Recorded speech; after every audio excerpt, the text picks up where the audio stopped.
नमस्कार दोस्तों, मैं आनंद सर हमेशा की तरह पूरी तरह ताजा भाव में आपका स्वागत करता हूं मैथमेटिका के यूट्यूब चैनल पर। पिछले वीडियोस में मित्रों हमने क्लास 10 से संबंधित चैप्टर लाइट यानी कि प्रकाश पढ़ा और उसमें हमने ये देखा कि किस तरीके से मिरर यानी कि दर्पण, लेंस यानी कि लेंसिंग कहेंगे उसको, और अपवर्तन यानी कि रिफ्रैक्शन के बारे में हमने वहां पढ़ाइयाँ की, उस पर न्यूमेरिकल लगाया, एनसीईआरटी प्रॉब्लम सॉल्व किया। अब ये जो चैप्टर हमारा है वो नेत्र तथा उसका रंग बिरंगा संसार। ठीक है ना, आंखों के द्वारा हम अपने आसपास के सारी चीजों को देखते हैं।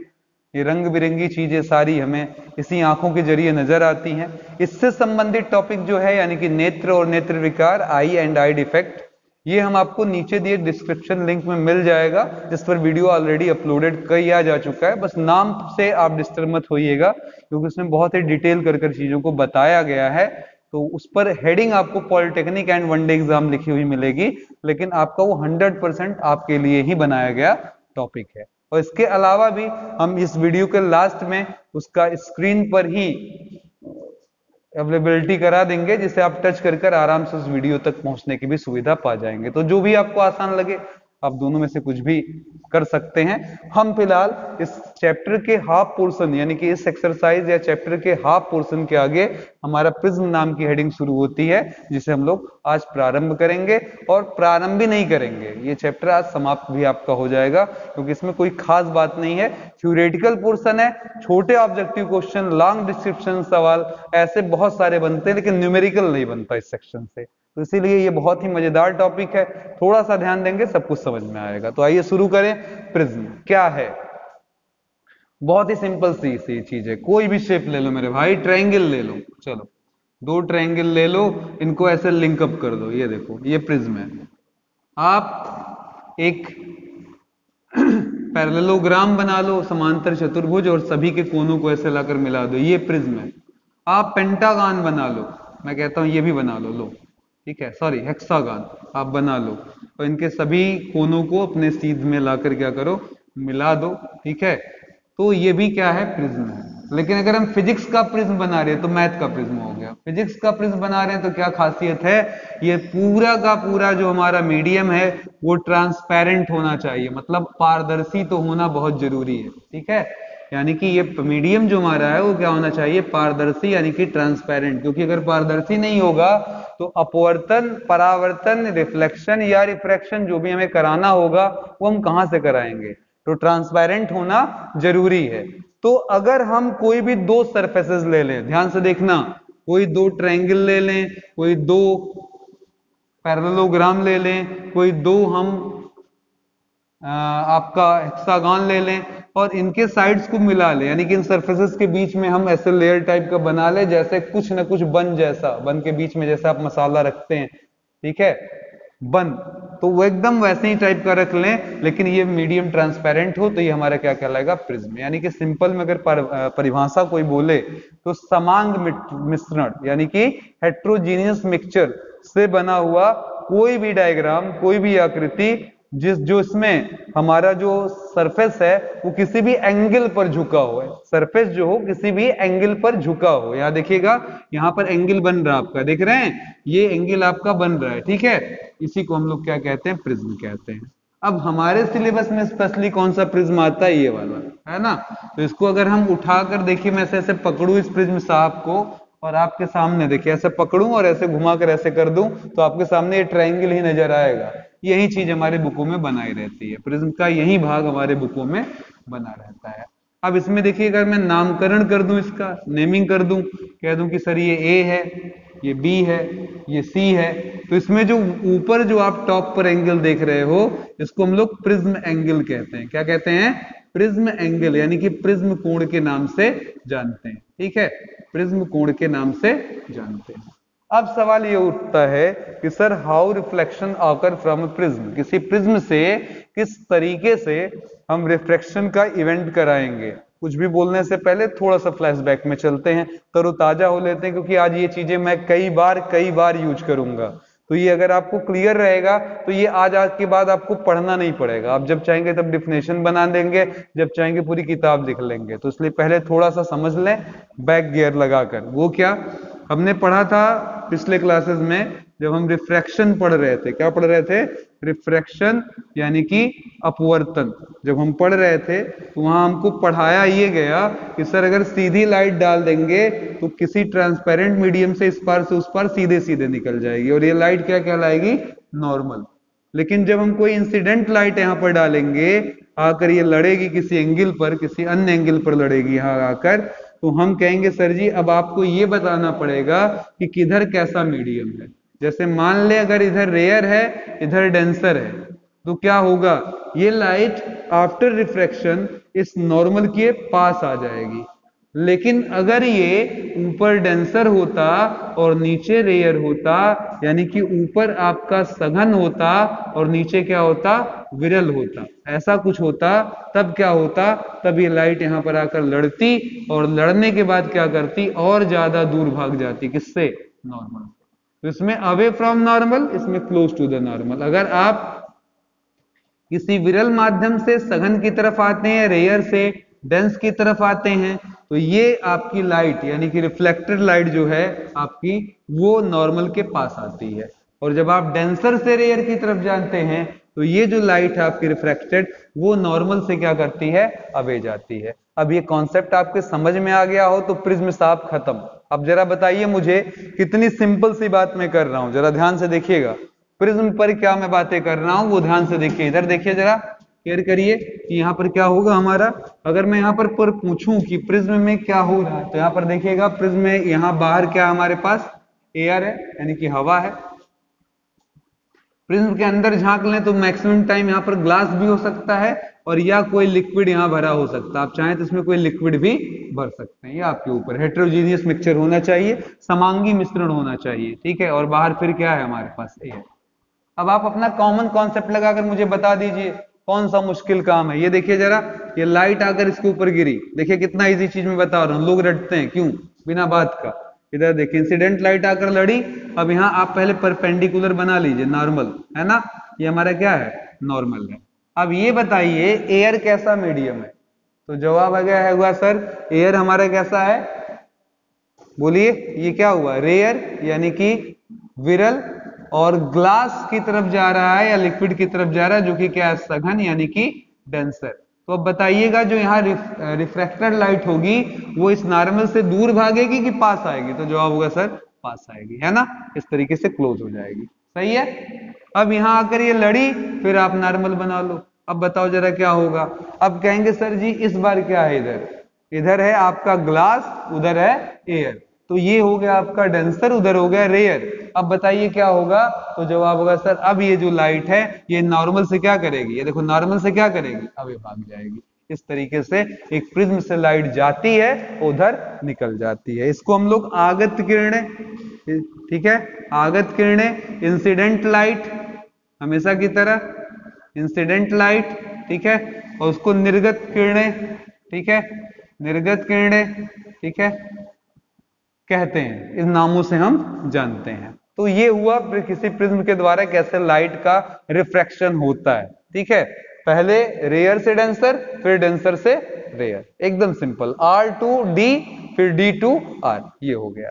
अब इसमें देखिएगा एक चीज पूछा जाता है बहुत, कि सर जी विचलन कोण क्या है, ठीक है, विचलन कोण क्या है, यानी कि एंगल ऑफ डेविएशन क्या है, ये पूछ लिया जाता है। तो देखिएगा एंगल बिटवीन, शब्द थोड़ा ध्यान से सुन लीजिएगा ताकि मैं जब डायग्राम दिखाऊं तो आपको मजा आ जाए।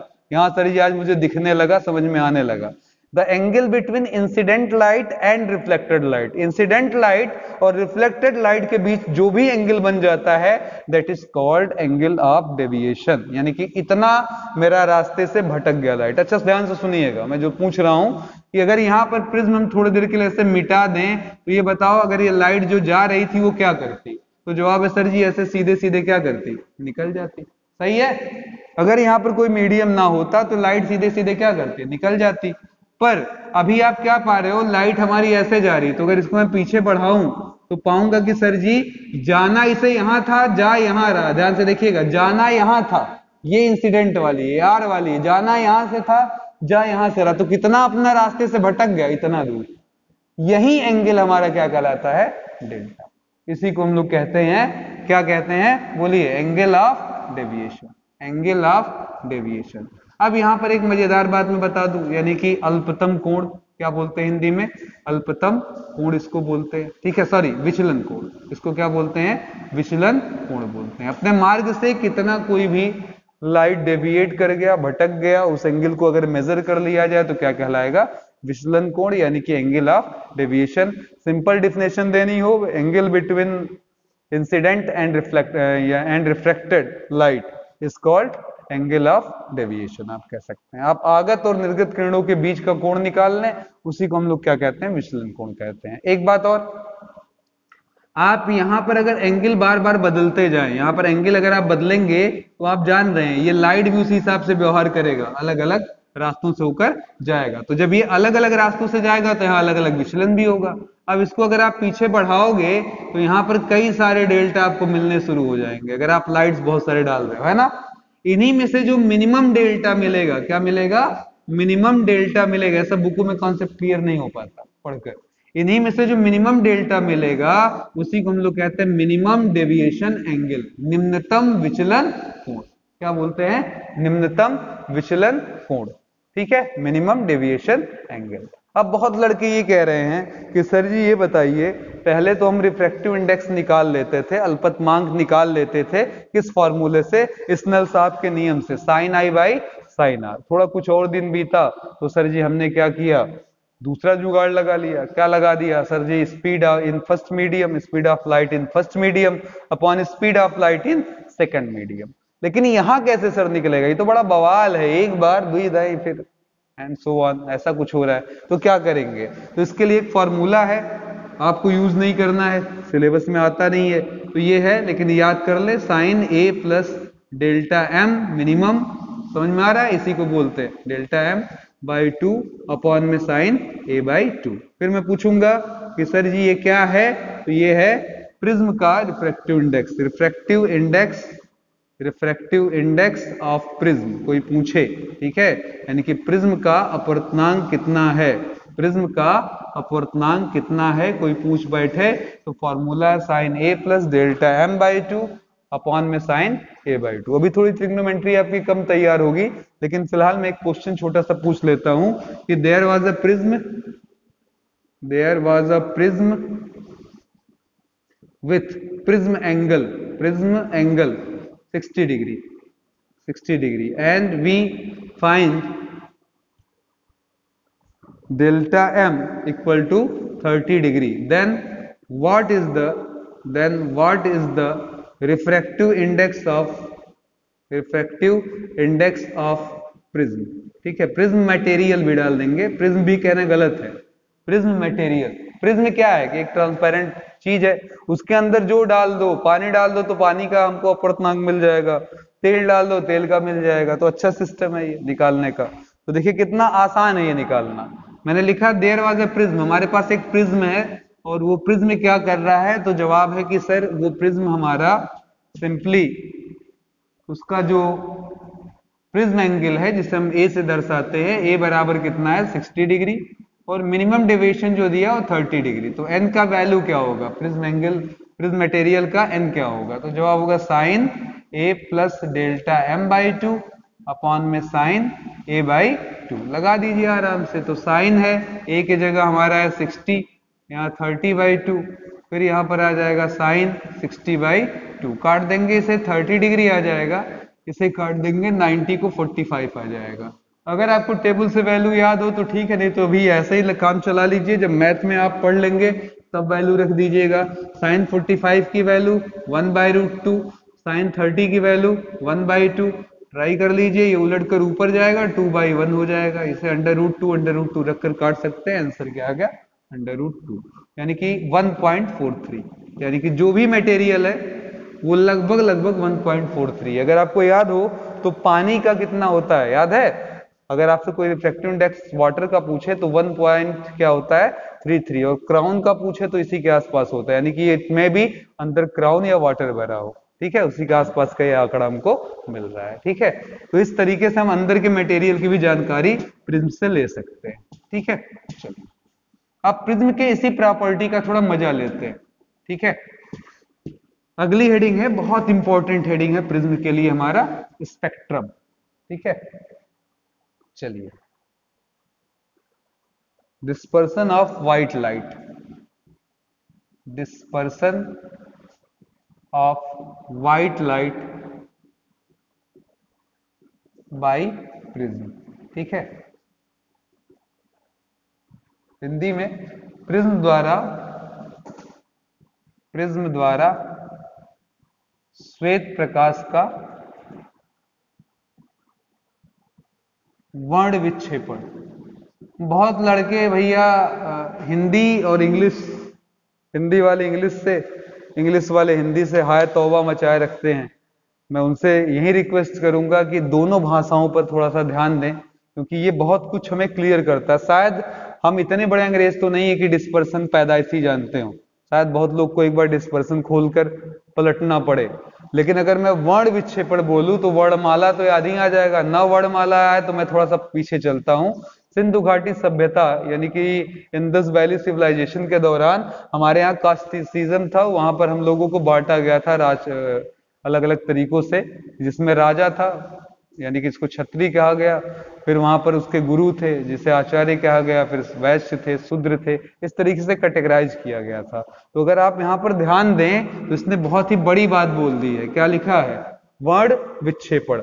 हम एक जनसंख्या को देख रहे हैं तो जनसंख्या सबके लिए यूज किया जा सकता है, पर उसी जनसंख्या में पंडित जी को अलग, चौधरी जी को अलग, मिश्रा जी को अलग, ठीक है, हमारे किसी एंथोनी साहब वाले समुदाय को अलग, इस तरीके से अगर हम अलग कर ले तो ये उनका वर्णों में बंटवारा हो गया।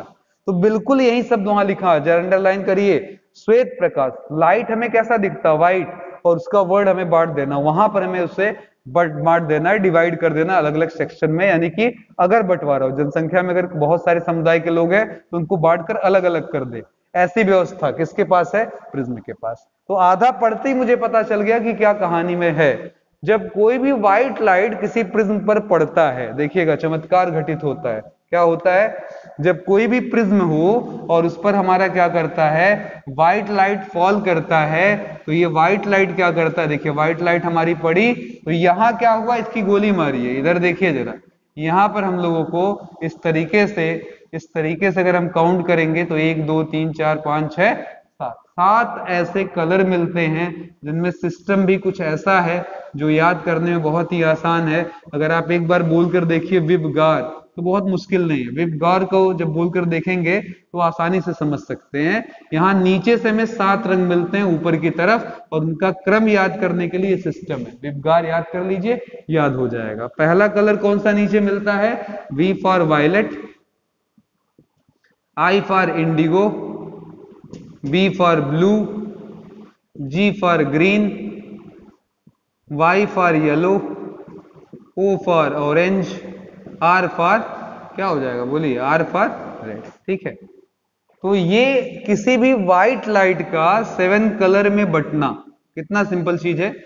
When white light fall on a prism, it divided into 7 colors. This phenomena is called spectrum. जब कोई श्वेत प्रकाश किसी प्रिज्म पर पड़ता है तो वह 7 रंगों में विभाजित हो जाता है। उसके इस विभाजन की घटना को हम लोग क्या कहते हैं? वर्ण विक्षेपण कहते हैं।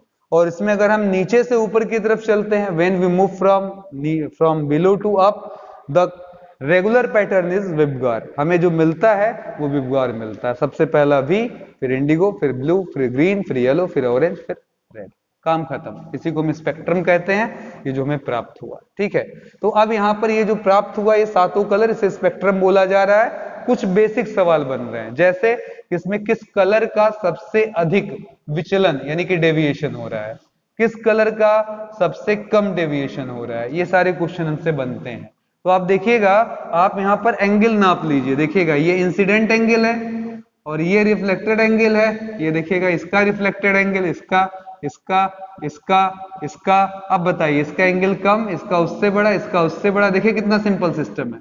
हम हर चीज रटने का प्रयास करते हैं, बड़ा गलत है। सब कुछ दिखना चाहिए। ये देखिए जरा, हमारा लगातार डेल्टा जो है, डेल्टा 1, डेल्टा 2, बल्कि इसको लिखें डेल्टा आर, इसके बाद डेल्टा ओ, और लास्ट वाला डेल्टा क्या है? वी। सबसे बड़ा डेल्टा किसका मिला? वायलेट का। ठीक है, तो सबसे ज्यादा डेविएशन किस में हुआ है? वायलेट में हुआ। रटना कुछ नहीं। ठीक है, तो वायलेट का सबसे अधिक और रेड का सबसे कम डेविएशन होता है। तो ये रही प्रिज्म की कहानी। अब एक सवाल कोई पूछ बैठता है कभी कभी कि सर जी एक बढ़ता ही क्यों है, व्हाइट लाइट ऐसे चलता है तो हमने कभी बढ़ते नहीं देखा। मन में आ जाता सवाल, भावनाएं हैं, पैदा होती रहती हैं, किसी को भी देखकर पैदा हो जाती है, किसी का मुस्कुराना भावनाएं पैदा कर देता है, किसी का चलना भावनाएं पैदा कर देता है। तो ये तो भावनाएं हैं, कभी भी पैदा हो सकती हैं। मन में आ सकता है कि सर जी 7 कलर क्यों आ जाते हैं। हम जब किसी भी चीज का, किसी भी लाइट का या किसी भी वेव का मीडियम बदलते हैं, अंडरलाइन करना मेरे दोस्तों, जब हम किसी भी चलते हुए तरंग का माध्यम बदलते हैं तो क्या होगा, उसका सब कुछ बदल जाएगा, उसका सब कुछ बदल जाएगा एक्सेप्ट आवृत्ति, मतलब एक्सेप्ट फ्रीक्वेंसी। फ्रीक्वेंसी छोड़कर उसका सब कुछ बदल जाता है, उसका स्पीड बदल जाता है, चाल बदल जाता है, ढाल बदल जाता है, लुक बदल जाता है। ठीक है, तो जब आप किसी सैलून में घुसे, देखिए आप बाहर घूम रहे थे, सैलून में घुसे, बाल वाल कटाकर बाहर आ गए, अब जितना बाल कटाए होंगे, जितना सिर पर बाल रखे होंगे, लुक वैसा ही आएगा। तो सिंपल सी चीज है, ये जब ये व्हाइट लाइट अंदर घुसती है, ये 7 रंगों से मिलकर बनी होती है, और 7 रंगों से बने हुए के नाते जो मीडियम चेंज हुआ, सबकी स्पीड अलग अलग हो गई, सब अलग अलग चाल से चलने लगी, कोई आगे कोई पीछे, कोई आगे कोई पीछे, ऐसे हुआ, बस 7 रंगे बढ़ गए, कहानी खत्म। क्लियर हो गया, बस ये हुआ हिसाब किताब। अच्छा, बहुत लोगों ने बाद में कहा कि भैया ये 7 कलर वाला संजोग भी तो हो सकता है ना, कोई प्रूफ है आपके पास? तो एक प्रूफ हुआ, डबल प्रिज्म एक्सपेरिमेंट कर डाला न्यूटन साहब ने, बड़ा न्यूटन साहब का योगदान है।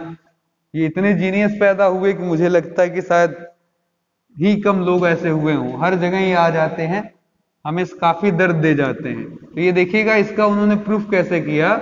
एक प्रिज्म था हमारे पास, उसी के सामने एक उल्टा प्रिज्म रख दिया, उल्टा कर कर ऐसे रख दिया, और जब इस पर व्हाइट लाइट पड़ी तो यहां पर तो 7 कलर दिख रहे थे, लेकिन यहां पर पुनः व्हाइट कलर आ गया। ठीक है, जिसने ये बताया कि ये जो व्हाइट कलर है वो पहले 7 में टूटा और उल्टा प्रिज्म उल्टा इवेंट करा देता है तो व्हाइट बन जाता है, यानी कि एक 7 में टूटता है और 7 के मिलने से एक बनता है। समझ में हो गया? तो ये प्रैक्टिकल डबल प्रिज्म एक्सपेरिमेंट, हमसे ऑब्जेक्टिव पूछा जाता है कि डबल प्रिज्म एक्सपेरिमेंट क्या प्रूफ करता, what it proof? It proof that कि white light is composition of 7 colour. जो हमारा सफेद प्रकाश है वो 7 रंगों से मिलकर बना हुआ है, उसमें 7 कलर्स है। ठीक है, अब ये प्रैक्टिकली कहीं हमने देखा है 7 रंग टूटते टाटते? बहुत लोग पूछ बैठेंगे सर जी कहीं नजर आया आपको 7 कलर, आपने कहीं देखा है क्या?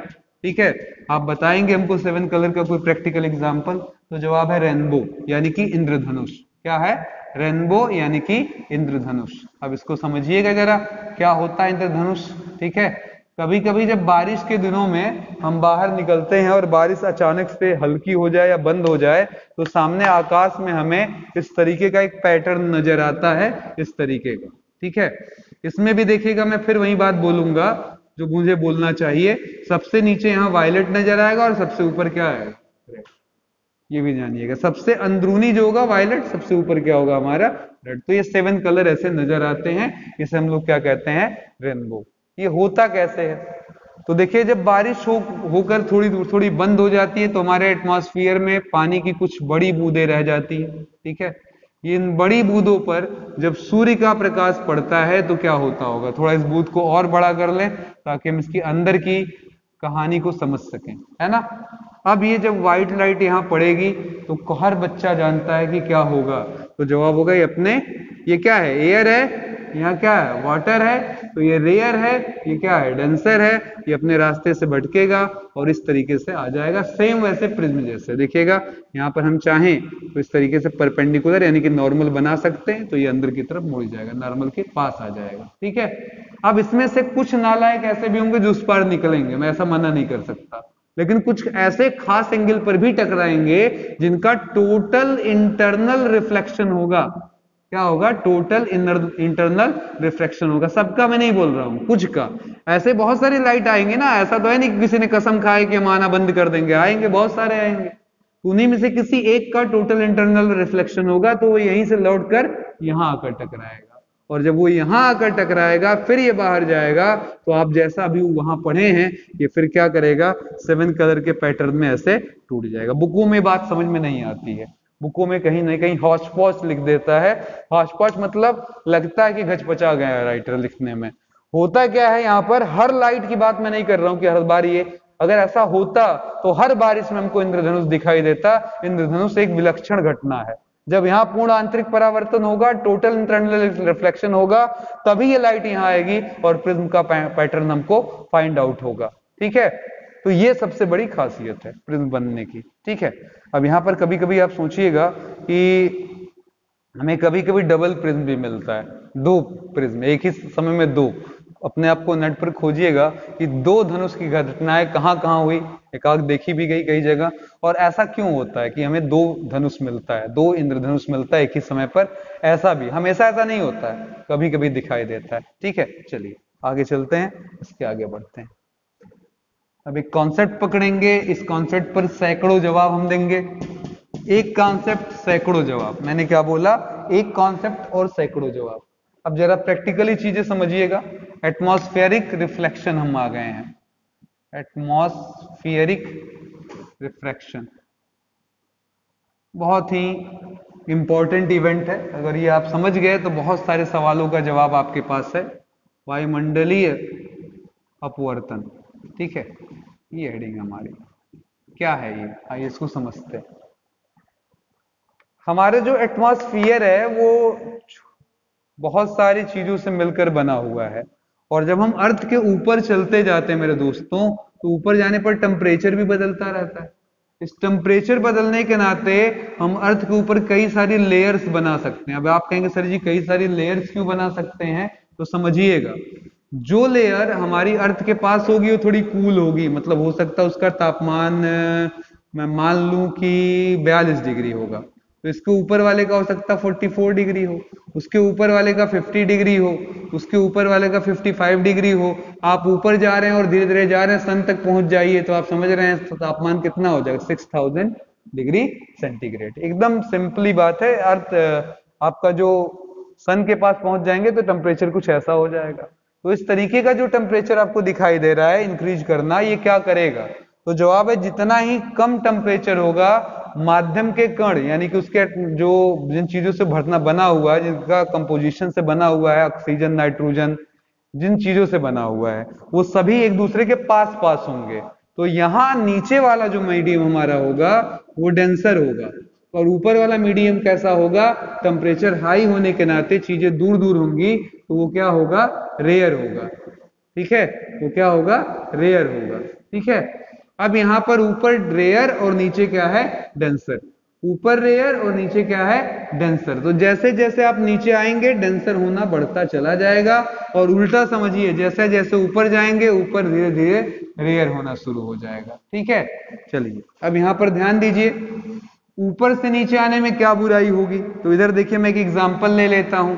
अगर यहां पर एक लाइट हमने टकरवा दी, ठीक है, अब ये बताइए नीचे आ रहे हैं डेंस हो रहे हैं, तो डेंस जैसे जैसे नीचे आएंगे डेंस होते जाएंगे, अंडरलाइन करिएगा, तो ये थोड़ा सा क्या करेगा, पास आएगा, है ना, नॉर्मल के पास। फिर यहां जब ये लड़ेगा लाइट, तो अब क्या होगा, कहेंगे सर जी ये तो और डेंस हो गया क्योंकि टेम्परेचर घट गया, तो ये और पास आएगा, है ना।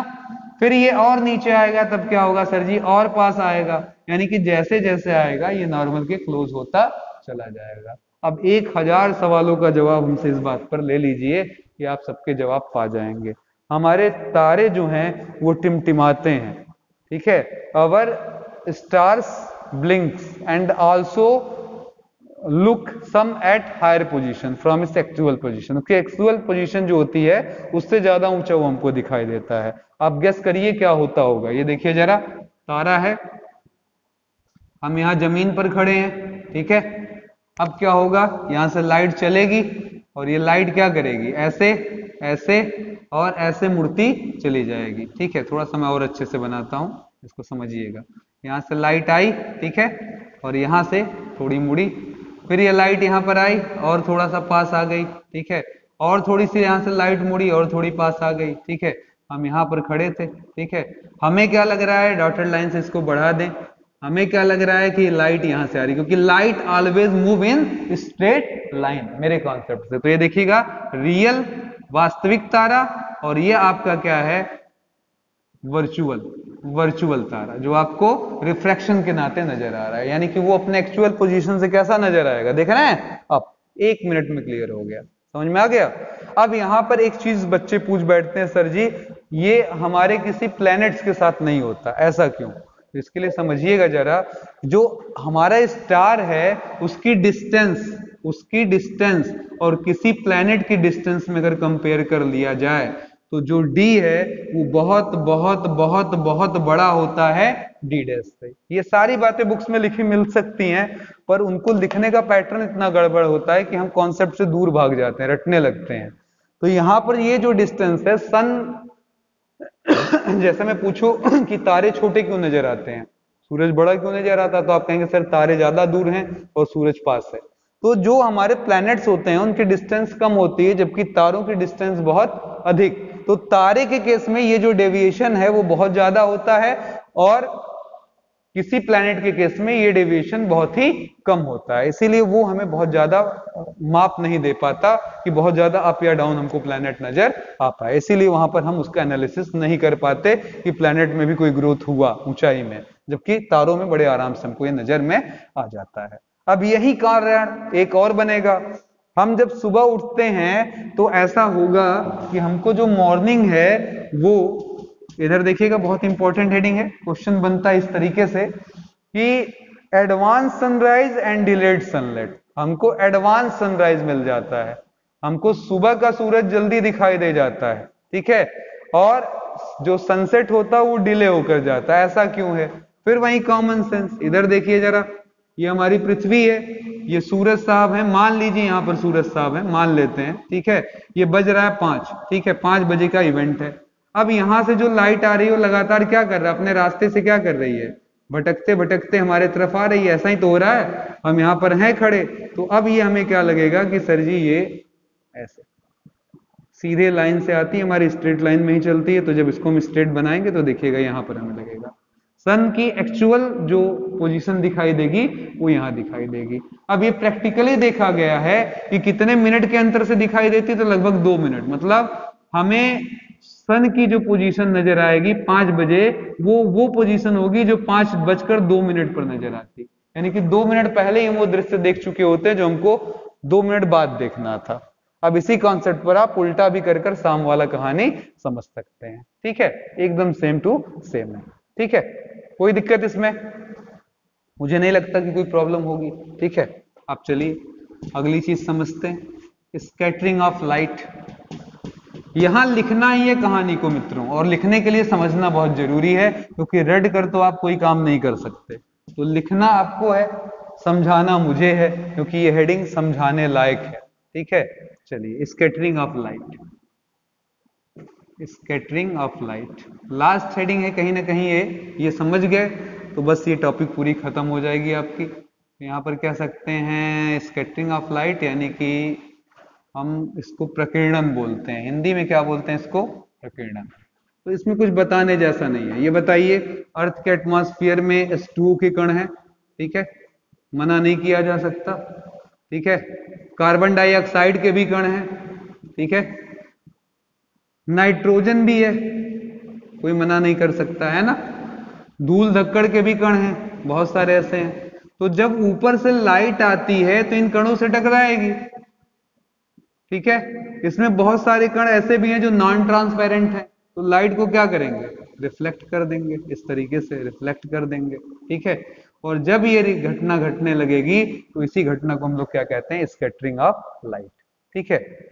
The reflection due to tiny particles in atmosphere, atmosphere में मौजूद टिनी पार्टिकल के द्वारा, छोटे पार्टिकल के द्वारा जो स्कैटरिंग किया जा रहा हो, प्रकाश को फैलाया जा रहा हो, उसी घटना को हम लोग क्या कहते हैं, प्रकीर्णन कहते हैं, ठीक है।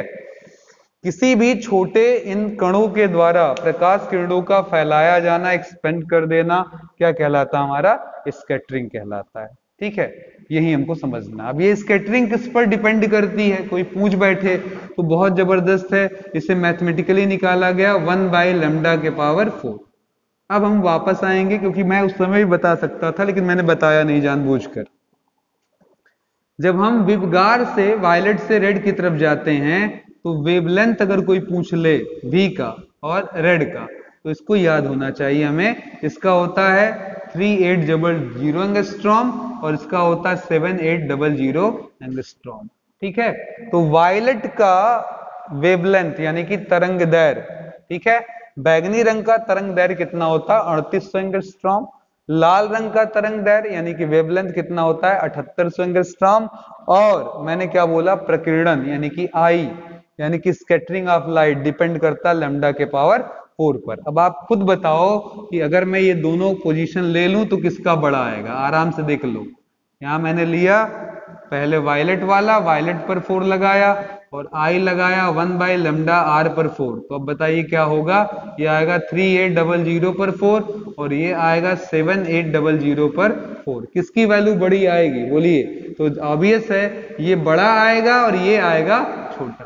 क्लियर हुआ ना भाई, आप छोटी संख्या से भाग देंगे बड़ा आएंगे, बड़ी संख्या से भाग देंगे छोटा आएंगे, तो इसीलिए हम कह सकते हैं आई वायलेट का ज्यादा होता है किसकी अपेक्षा, रेड के। यानी कि एटमॉस्फेयर में सबसे अधिक किस रंग की स्कैटरिंग होती है अगर कोई पूछे तो जवाब होगा वायलेट। और ये जवाब भी लेकर आ गया हमारा आकाश के नीला होने की घटना। हमसे कोई पूछे कि हमारा आसमान नीला क्यों है, तो जवाब इसका एकदम सामने आपके कि सर जी इन 7 कलरों में, इन 7 कलर्स में सबसे अधिक स्कैटरिंग आसमान में सबसे अधिक स्कैटरिंग किसकी होती है, सबसे नंबर 1 पर वायलेट की और सबसे कम किसकी, रेड की। तो इसी के नाते हमारा जो कलर होता है वो हमको क्या नजर आता है, आसमान का नीला रंग नजर आता है। अगर कोई ये पूछ बैठे कि सर जी अगर हमारे ऊपर एटमॉस्फेयर नहीं होता तो हमारे आसमान का रंग कैसा होता, how look our sky colour when there is no atmosphere above the earth, अगर हमारे अर्थ के ऊपर कोई एटमॉस्फेयर ना होता तो रंग कैसा नजर आता। एकदम से सिंपल जवाब है मेरे दोस्तों, वहां रिफ्रैक्शन होता नहीं, और जब रिफ्रैक्शन होता नहीं तो कलर हमारे कुछ स्कैटर नहीं करते, और जब सारे कलर स्कैटर नहीं करते तो कौन सा कलर दिखाई देता, ऑब्वियस आंसर है ब्लैक। ठीक है, अब यहां पर एक और क्वेश्चन बनता है, हमारे एटमॉस्फेयर में जो छोटे पार्टिकल्स हैं, टीनी पार्टिकल्स हैं, वो सबसे अधिक वायलेट का, छोटे पार्टिकल वायलेट कलर का सबसे अधिक, और बड़े पार्टिकल रेड कलर का सबसे अधिक स्कैटरिंग करते हैं। साइज के हिसाब से अगर बोला जाए तो छोटे पार्टिकल वायलेट का सबसे अधिक करते हैं और बड़े पार्टिकल किसका, रेड। और हमारे एटमॉस्फेयर में छोटे पार्टिकल्स ही हैं, इसीलिए भी हमारा वायलेट का कलर का स्कैटरिंग सबसे अधिक होता है। तो मुझे लगता है ये बात आपको बहुत ही अच्छे से समझ में आ गई होगी। अब यहीं पर एकदम छोटा सा एक इवेंट भी पढ़ लीजिए जिसको हम लोग टिंडल इफेक्ट बोलते हैं। ठीक है, इसमें कुछ समझाने जैसा कुछ नहीं है, अभी अभी आपने पढ़ा ये चीज। ठीक है, कि टिनी पार्टिकल्स के द्वारा, टिंडल प्रभाव भी बोलते हैं हिंदी में, टिनी पार्टिकल के द्वारा लाइट की स्कैटरिंग होती है। तो कभी कभी जब ये लाइट ऐसे किसी टिनी मीडियम से गुजरता है तो उसके पार्टिकल जब ऐसा स्कैटरिंग करने लगते हैं तो लाइट का रास्ता हमको दिखने लगता है। जैसे सुबह सुबह कभी आप खिड़की खोलते हैं तो सूरज की रोशनी ऐसे पतले रेस के रूप में आपको घरों में ऐसे दिखाई देती है ना। और कहीं अगर आपने पुराने घर देखे हों, जब वहां पर चूल में आग वाग जलाया जाता था सुबह के समय, तो वहां से जब लाइट गुजरती थी तो उतना भाग केवल चमकीला दिखता था, बाकी डार्क दिखता था। या फिर आपने पेड़ों के पत्तियों के बीच से कभी प्रकाश किरणों को निकलते हुए ऐसे देखा होगा कि लगता है कि वहां से ऐसे प्रकाश किरण निकल रही है। ये सारे इवेंट किसके एग्जाम्पल हैं, टिंडल इफेक्ट के। ये क्यों हो रहे हैं, क्योंकि हमारे रे के यानी कि प्रकाश के रास्ते में छोटे छोटे ये माध्यम के कण आ गए हैं जो इसके नाते प्रकाशित हो गए हैं स्कैटरिंग करने के नाते। ठीक है, और वो रास्ता हमको दिखाई देने लगा, इसलिए इस इवेंट को हम लोग टिंडल इफेक्ट बोलते हैं। ठीक है, तो मुझे लगता है ये सारी चीजें समझ में आ गई होंगी आपको।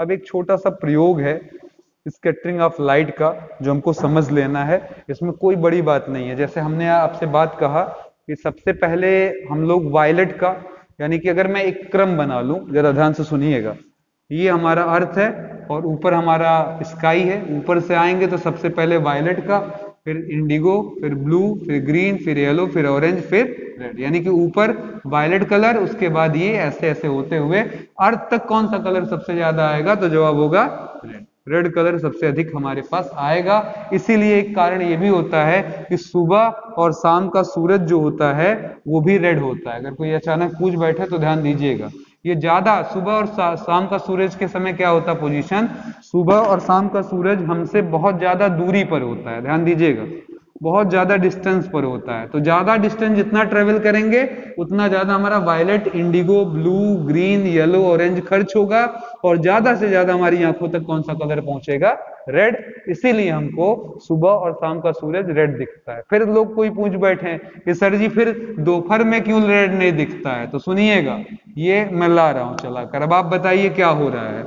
जैसे जैसे सूरज हमारा आगे बढ़ रहा है, आप बताइएगा आपसे डिस्टेंस बढ़ रही है घट रही है, इधर देख लीजिएगा, आपकी डिस्टेंस लगातार क्या है, यहाँ बड़ी है, छोटी छोटी और छोटी और छोटी, और फिर इधर जो जाएंगे फिर हमारी डिस्टेंस बढ़ने लगेगी और लास्ट में आते आते फिर बढ़कर यहाँ। ये सुबह का सूरज बिल्कुल दूर, शाम का सूरज बिल्कुल दूर, और बीच के सूरज में आप देखेंगे दूरी इनकी अपेक्षा कम है। यानी कि अगर मैं बोलूं तो सुबह मॉर्निंग से 12 बजे तक दूरी घटेगी और फिर 12 बजे से शाम तक दूरी क्या होगी, बढ़ेगी। तो एक बार मैक्सिमम सुबह मिलेगी डिस्टेंस और एक बार शाम को। तो जितने ज्यादा दूरी उतना ज्यादा रेड लाइट हमारी आंखों तक आएगा और हमें चीजें लाल दिखाई देंगी। अब इसको प्रायोगिक तरीके से प्रूफ किया गया। कैसे प्रूफ किया गया, आइए मैं एक्सपेरिमेंटल प्रूफ दिखा दूं, आपको चीजें समझा दूं, ठीक है। बस ये आपकी टॉपिक और ये आपका चैप्टर पूर्ण रूप से समाप्त हो जाएगा। जबरदस्त थ्योरेटिकल चैप्टर है मित्रों, और इस पर कॉम्पिटिटिव एग्जाम्स में तो इतने सवाल आते हैं कि जिसकी कोई हम कंपेयर नहीं कर सकते। का क्वेश्चन तो 100% हर एग्जाम में, पीसीएस, आईएएस, एसएससी, पॉलिटेक्निक, ऐसे हर सेक्शन में मिलता है, ठीक है। आइए समझते हैं कैसे ही हम लैब में देख सकते हैं। इसके लिए हमारे पास एक लाइट सोर्स होना चाहिए, क्योंकि बिना लाइट सोर्स के काम नहीं चलेगा। ये लाइट सोर्स किसका, कई बार ऑब्जेक्टिव क्वेश्चन पूछ लेते हैं कि प्रयोग में ये जो टार्च है वो किसका काम कर रहा है, तो याद रखे रहिएगा किसके जगह पर है, ये सूरज की जगह पर, सन के जगह पर है। अब इसके आगे हम एक लेंस लगा देते हैं, कन्वर्जिंग लेंस लगा देते हैं। क्यों लगाए, इसको एकदम इसके फोकस पर रखा रहता है, और जब फोकस से लाइट जाती है तो आप बताइए क्या होगा। अगर फोकस से आती हुई लाइट किसी लेंस से टकराए कन्वर्जिंग, तो क्या होगा, तो फोकस से आने वाली किरणें क्या हो जाती हैं, आपने पढ़ा हुआ है, पैरेलल हो जाती है, क्या हो जाती है, बिल्कुल समांतर हो जाती है। तो समांतर हो गया। सामने हमने एक ट्रांसपेरेंट टंकी लगा दिया जिसमें पानी भर दिया है, ठीक है। अब ये पानी भरने के बाद वाला जो लाइट निकला उसे फिर से हमने एक गत्ते से होकर गुजार दिया है, ठीक है।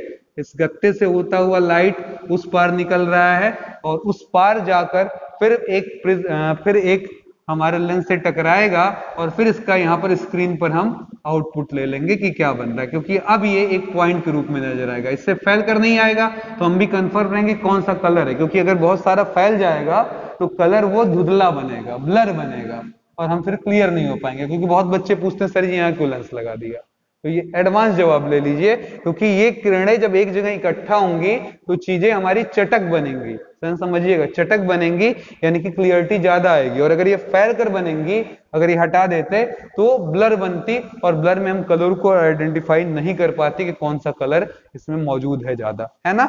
तो ये हो गया घटना।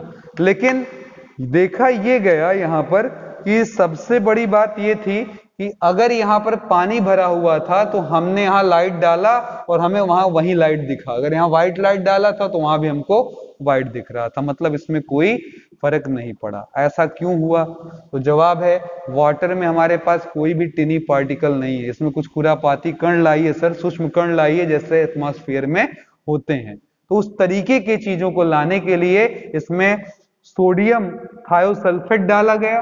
ध्यान से सुनिएगा, क्या डाला गया, सोडियम थायोसल्फेट डाला गया, और प्लस थोड़ा सा सल्फ्यूरिक एसिड डाला गया, सल्फ्यूरिक एसिड, ठीक है, डाला गया। इसके डालने से इस मीडियम में छोटे छोटे क्या आ जाएंगे, कण आ जाते हैं। और जब अब लाइट डाला गया तो चमत्कार घटा। पता है क्या हुआ, इधर हमारा जो कलर दिख रहा था वो ब्लू दिखा, यानी कि नीला दिखा, यानी कि आपकी भाषा में वायलेट दिखा, ठीक है। और यहां पर जो हमको मिल रहा था वो कौन सा रंग दिखा, रेड दिखा। अब इसको आप इमेजिन करिए, ये हमारा सन है, ये हमारा स्काई है, आ रहा मजा, ये हमारा अर्थ है, ठीक है, और ये हम है, ठीक है, वी है, हम है। हमारे आंखों तक कौन सा रंग आ रहा है, लाल, अर्थ का है ये, अर्थ के ऊपर जो स्काई है वो कैसी है, नीली, सूरज से कैसा कलर निकला है, व्हाइट। तो इसका एक बिल्कुल प्रैक्टिकल प्रूफ इस एग्जाम्पल ने प्रूफ कर दिया कि क्यों हमारा आसमान नीला और क्यों हम तक आंखों तक पहुंचने वाला जो कलर है सूरज का वो लाल हो जाता। तो ये सोडियम थायोसल्फेट का जो एक्सपेरिमेंट है ये बहुत ही बढ़िया है, ठीक है। अब इसमें थोड़ी मात्रा उत्रा की बात कर ली जाए तो 1 लीटर पानी में 200 ग्राम सोडियम थायोसल्फेट, घर पर अगर आप करना चाहें सोडियम थायोसल्फेट 200 ग्राम और 2-4-10 बूंदे आप सल्फ्यूरिक एसिड को उसमें डाल दें। ये प्रयोग आप घर पर भी कर देख सकते हैं। बल्ब जला लीजिए आराम से, बल्ब इधर एक लेंस लगा लीजिए, उधर एक लेंस लगा लीजिए, बीच में एक बीकर रख लीजिए, आराम से ये प्रयोग आप बड़े ही मजे से देख सकते हैं। तो आई होप आपने बहुत एंजॉय किया होगा इस क्लास को। फिर बहुत जल्द मुलाकात होगी और एक गुड न्यूज भी आपके लिए है कि जल्द ही केमिस्ट्री की भी क्लासेस आपकी इसी चैनल पर, इसी जगह पर, इसी टीचर के द्वारा शुरू की जाने वाली हैं। तो इसलिए बने रहिए, कहीं जाने की जरूरत नहीं पड़ेगी। हाँ, बायो के लिए हो सकता है आपके सर हैं वो पढ़ाएंगे, लेकिन फिलहाल आपके मैथ, फिजिक्स और केमिस्ट्री का जो पोर्शन है वो लगभग मैं ही आपको पढ़ाऊंगा। तो इस उम्मीद के साथ कि वहां भी आपका प्यार दुलार इसी तरीके से जबरदस्त मिलता रहेगा, मैं आनंद सर लेता हूं इसी के साथ इजाजत। जय हिंद, जय भारत।